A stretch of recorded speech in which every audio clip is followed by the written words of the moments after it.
मागील 38 वर्षापासून नगर परिषदेच्या मालकीच्या इमारतीचे भाडे न भरल्यामुळे सांगोला नगर परिषद प्रशासनाने शुक्रवारी दिनांक 24 जुलै नगर वाचन मंदिर ग्रंथालय सील बंद करण्याची कारवाई केली. नगर वाचन मंदिर संस्थेला 1988 मध्ये नगर परिषदेच्या मालकीची इमारत वाचनालय व ग्रंथालय चालविण्यासाठी नाममात्र भाड्याने देण्यात आली होती. त्यानंतर त्रिसदस्यीय समितीने जागेचे भाडे पुनर्निश्चित केले. नगर परिषदेकडून 2002 पासून ते 2024, 2025 आणि 2026 मध्ये वारंवार पत्रे व नोटिसा देऊन थकीत भाड्याची मागणी करण्यात आली.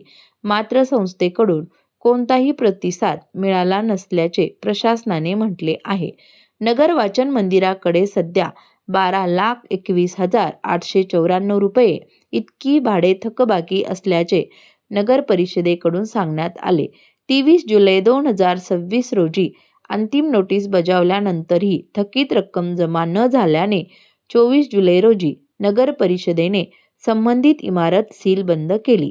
या कारवाईची माहिती जिल्हा ग्रंथालय अधिकारी सोलापूर यांना देण्यात आली असून संपूर्ण थकीत भाडे भरल्यानंतरच ग्रंथालय नागरिकांसाठी पुन्हा खुले करण्यात येईल, असे नगर परिषद प्रशासनाने स्पष्ट केले आहे.